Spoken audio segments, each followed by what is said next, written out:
You may not consider yourself one for conspiracy theories. You easily tackle misinformation online, and extremism is something you only hear about on the news. But the impact of these developments is much closer than you think. Social media algorithms, which most of us use on a daily basis, are designed to create revenue. Given that heightened emotions on social media platforms often lead to increased engagement and subsequently more revenue, they wield significant influence over what we encounter. This growing phenomenon is having a direct impact on the perceptions of democratic institutions and trust in science. At worst, it has the ability to attempt to overthrow or disrupt democratically elected governments. Extreme political narratives have been rising across Europe, and these narratives influence mainstream political discourses and policies. It's about you, me, and the lives we lead. As a generation born in a time before the internet, there was a growing concern for those in the middle age. Not being digital natives, this group often still used traditional routes to gain information, such as print media, TV, and radio, but at the same time are engaging in online media.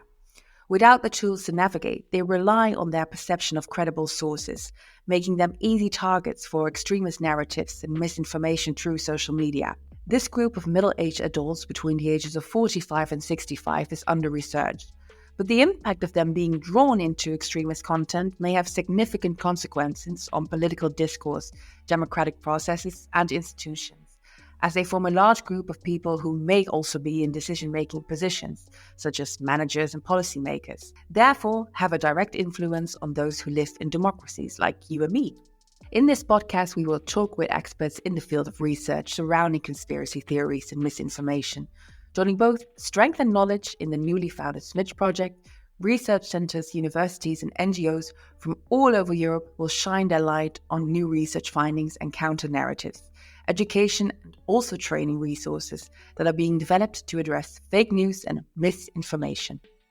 I'm your host, Ella Anderson, and in today's episode, we take a deep dive into a topic that's urgent, but it's also quite complex: the emotional and moral framing behind content that undermines democracy. Why do conspiracy theories flourish in uncertain times? What emotional mechanisms make polarizing content so attractive? And how are social media platforms enabling all of this? With us is Christian Gullers, network analyst at FAS Research in Vienna and contributor to the Smidge Project. Christian's work explores how moral and emotional cues influence the spread of online narratives, especially those that destabilize democratic norms. Let's get started. Christian, welcome to the Smidgecast. Hello, Ella. Nice to see you again. Yeah, nice to see you again. We recorded an episode before. Let's begin with a concept you explore in the Smidge Project, especially in one of the deliverables. You describe conspiracy theories as a kind of container for processing fear and uncertainty, especially during geopolitical conflicts, economic change, or social instability. Can you explain what you mean by that and why these narratives become so powerful in such moments? What we did at Smidge, our analysis at Smidge was about the studying and the analysis of a huge amount of texts taken out from Telegram channels, for example, from which we know that they are close to conspiracy theories and disinformation. And we also studied, for example, the Daily Mail user comments from 1 year. And what we did is to find out which topics are discussed there, and do we find conspiracy theories or conspiracy topics there? Do we find disinformation there? And then you want to know with which emotions and sentiments these topics and conspiracy theories and disinformation pieces are connected and which sentiments are expressed. For us, it was very important to say that we do not want to judge people. We do not want to just say that it's irrational or false or that they believe in things that are not true. What we wanted to develop was a model that allows us to better understand why these conspiracy theories, disinformation pieces and topics are so attractive to so many people, especially in online contexts.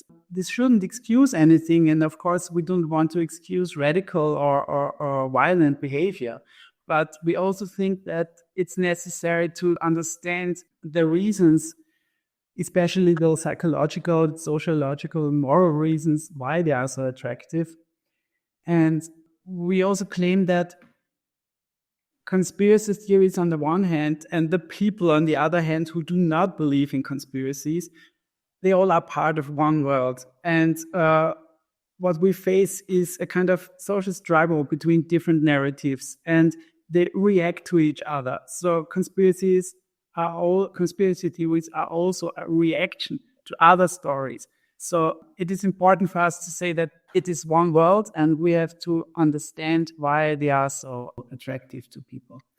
I would like to dive deeper into why they are so attractive to people. In your analysis, you argue that conspiracy theories, the why, they emerge in this kind of vacuum left by institutional failure, political, scientific, and media institutions failing to provide convincing explanations. How does this failure, this why, contribute to the rise of conspiracy narratives? And what does it reveal about the fragility of our current public discourse? What we took was an explanation model taken from psychoanalysis, for example, from the British psychoanalyst Wilfred Bion, and he created this notion of container.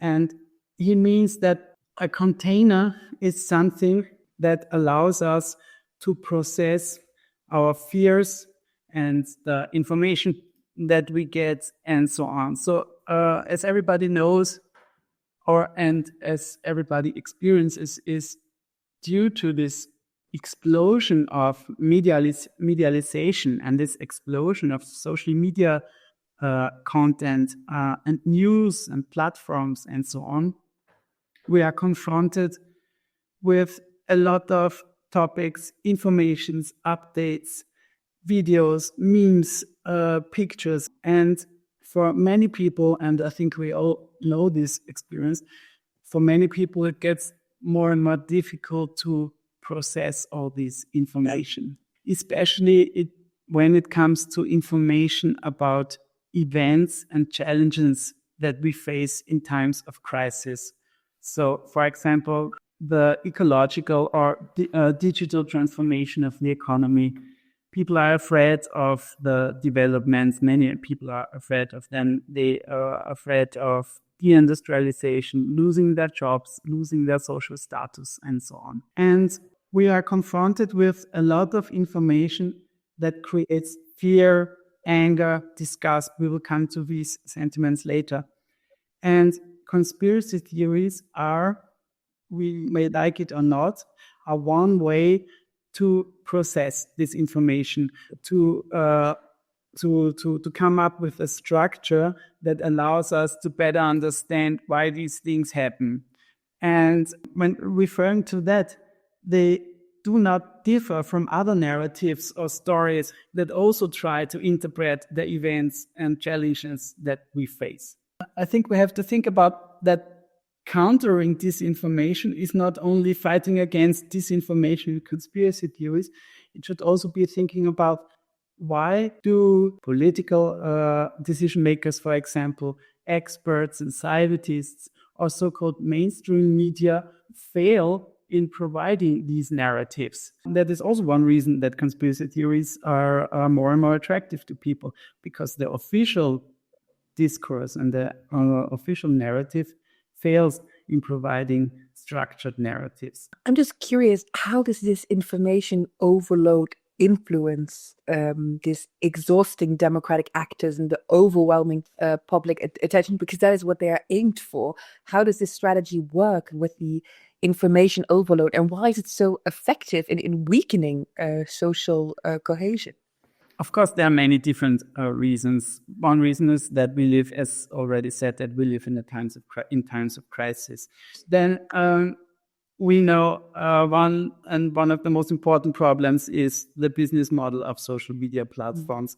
We know that because they get money through attention, that of course polarizing and emotional and negative content is much more attractive, and that's the reason why conspiracy theories and disinformation is more attractive than other kinds of narratives. Another important reason is a kind of social network effect or a group of effect. In many cases, it's not so important what to believe.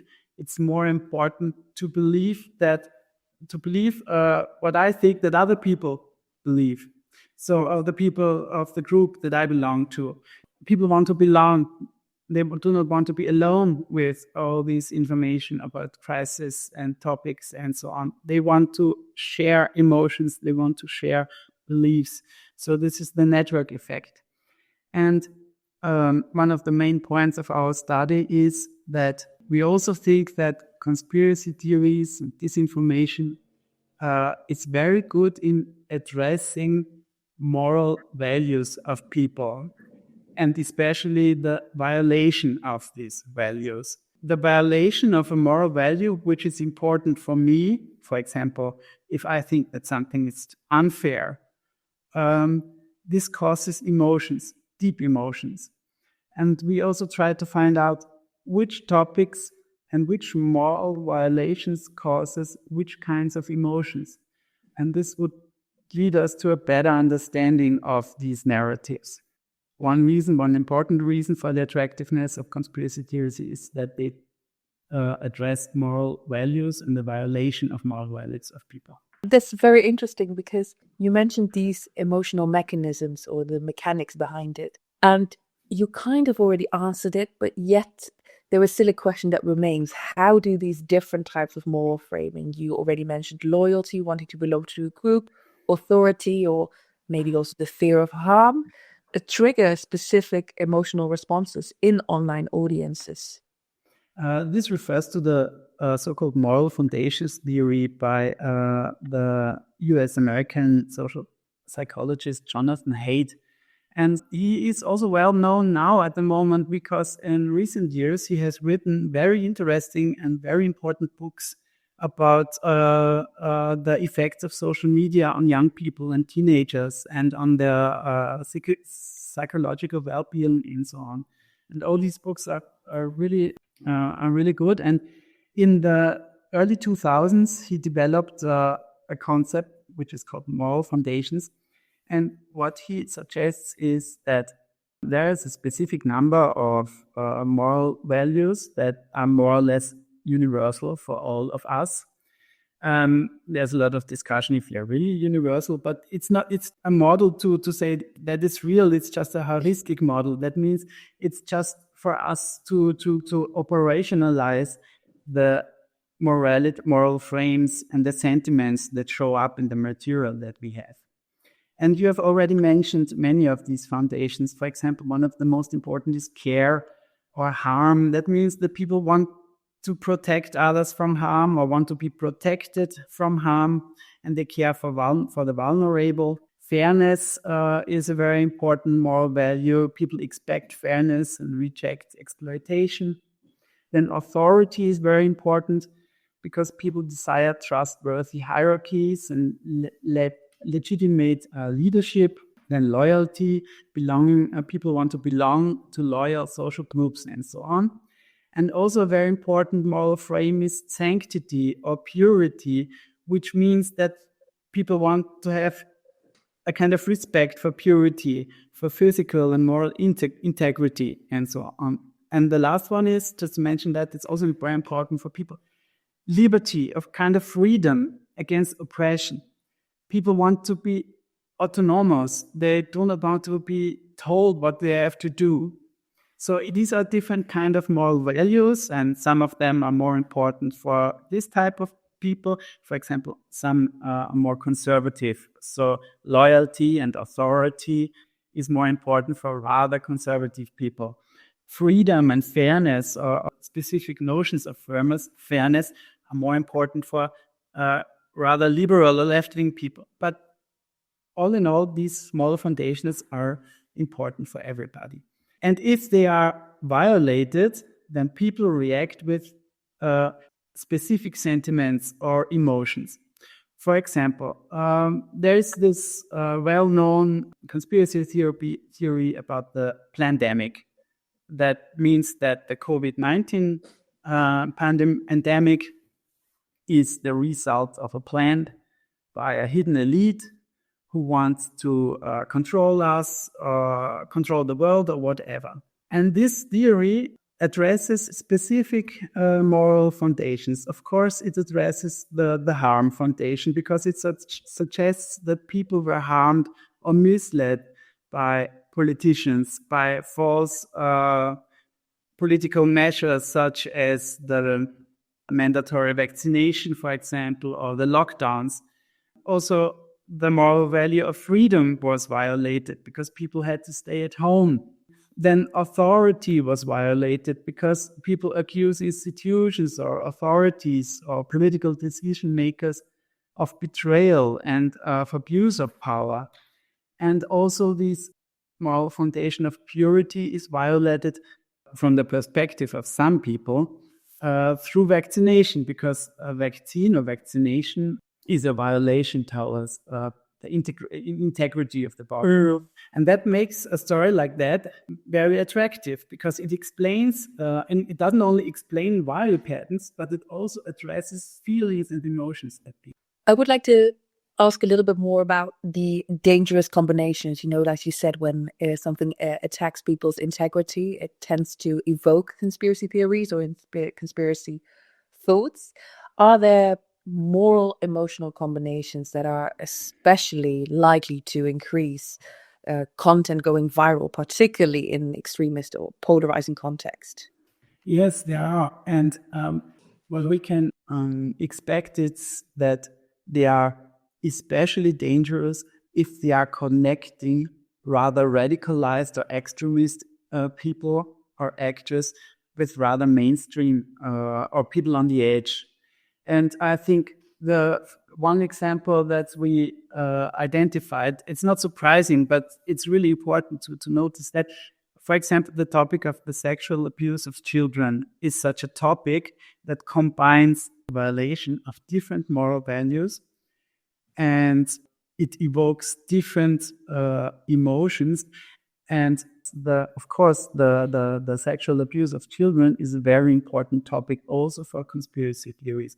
Also, in cultural wars or cultural conflicts, we often face this that people are accused of sexual abuse, even if it's wrong. On the other hand, it's a serious topic. So this is a topic that integrates different people and emotions and is very attractive. No, just one example, which is less political, but it was interesting for me. Very hot topic in the Daily Mail user comments was the royal family of the United Kingdom and the discussions around Harry and Meghan on the one hand and Kate and William on the other hand. So for some people, for many people, these discussions are not important or they wonder if they are important. But of course, when you go into these texts and into these comments, then you see that the keywords Harry and Meghan are always connected to disloyalty or to the expression of disloyalty and anger on the one hand. And Kate and William are more frequently connected to positive sentiments and that they are loyal towards the royal family and United Kingdom and so on. If some of us wonder why our topics are so important, then it helps us to find out the moral emotions that are addressed to better understand why they are so important for people. And not only why they are so important, but maybe also the question is, do these moral frames sustain engagement over time or rather simply provoke short-lived reactions? How long does a moral frame last? I would say that they are lasting very long, or they are kind of, Jonathan Haidt would say that this kind of, it's a central human, it's at the center of human behavior. So it's not only that they are universal, but they are important for people in ancient times and they are important for us. So they are long lasting and they can be addressed anytime by any topic. Political activists who want to abuse this and who they know the topics and they know the emotions that have to be addressed to mobilize people and to get them for their interests. And that is what makes these conspiracy theories disinformation pieces and so on so dangerous? Because people, mainly right-wing activists in Western European countries, but also, as we know, geopolitical players such as Russia or China know which topics to take to share this content. And it's, after all, it's content that makes people exhausted. There's another example I want to mention, because I really got angry about that. You may remember this proposition of Donald Trump last year when he claimed that immigrants are eating pets or dogs and cats. Yes, the Ohio theory. The Ohio theory. And then somebody took this and made a song out of it and uploaded it in social media. And then this song really got very popular. And I think the intention was to be critical, and to criticize this absurd proposition by Donald Trump. But the effect was the opposite. The effect was a popular video about a funny song in which Donald Trump showed up as a funny guy. And this is also something that right-wing extremists really know how to do. And all of us know this proposition of Steve Bannon, flood the zone with shit. That means it's not so important which content, just content, everyday content, one after the other.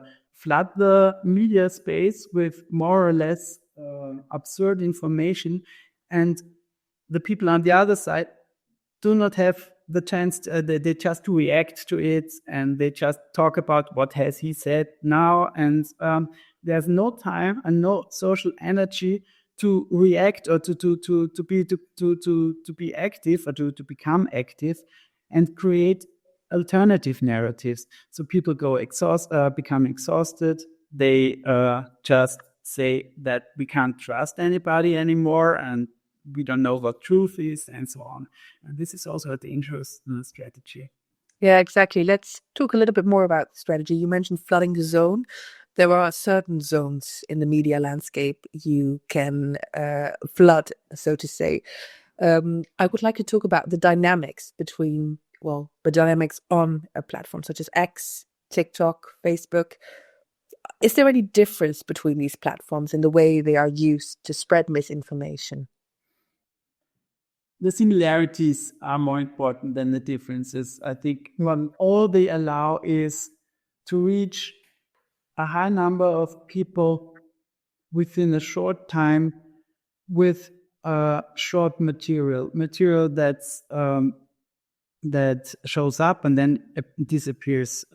So that is something that all these social media have in common. But what we know, of course, is that visual content, pictures and especially videos, are more, let's say, irrational. They are more emotional and are better to address emotions and sentiments than just texts.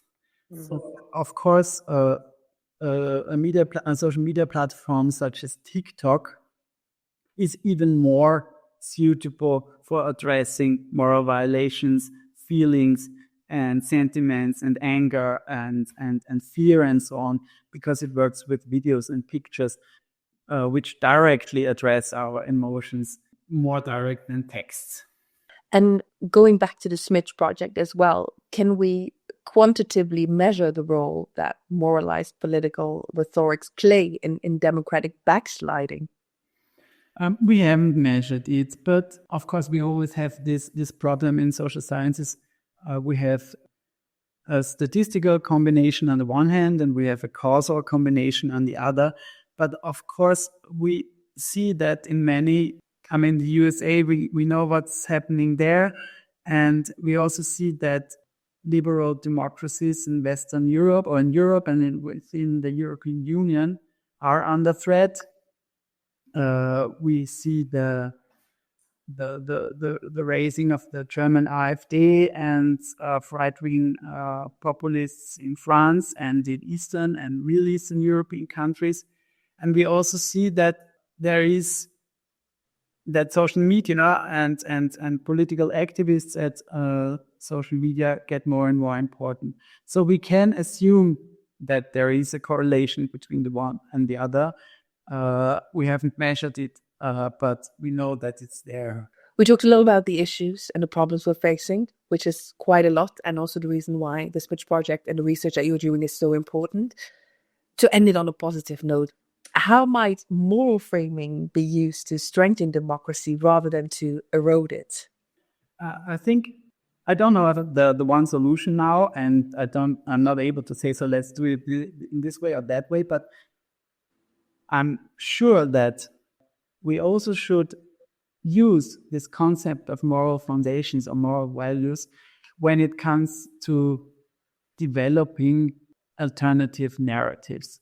So, for example, political decision makers should also, when they explain political decisions or measures to the people, they should also keep the moral values or the moral foundations in mind. So if they say we do this and that to make the situation of these or that people better, because we put a lot of money into the reconstruction of the infrastructure, for example, in Germany, which is very important, then they should also address the moral feelings of the people. They should say, with this measure, we keep you from harm, we keep away harm, or we will, with this and that measure, this will lead to the feeling that you will be more belong, for example, or we will. So we also can address these feelings and emotions in a positive way. And I think the European Union plays a central role in this game because globally it's the only institution which has still power and impact and has still the power to regulate social media, and should these things keep into consideration. It's not about just to react to conspiracy theories, but build up alternative narratives close to political decisions which really make the life of people better and also address their moral values and feelings. That would be, I think, one way or important conclusion to. There's this popular differentiation by the cognitivist psychologist George Lakoff. He differentiated between issues and values, political issues and political values. In many cases, political decision makers just address issues, that is problems, for example. And they say, okay, we put money into this or that, and that will solve the problems. That's important. That's very important. But with solving the problems, they also should address the values of people by saying, so this will make the world more fair, or this will lead to more loyal people, or this will reconstruct trustful authorities, and so on.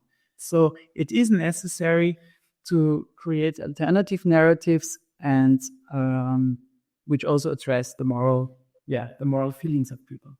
Yeah, one final question, also because it kind of justifies the importance of the work that you're doing in the context that we have been talking about. How can data science, or how can science in general, help us detect and counter harmful moral framing before it leads to violence or extremism?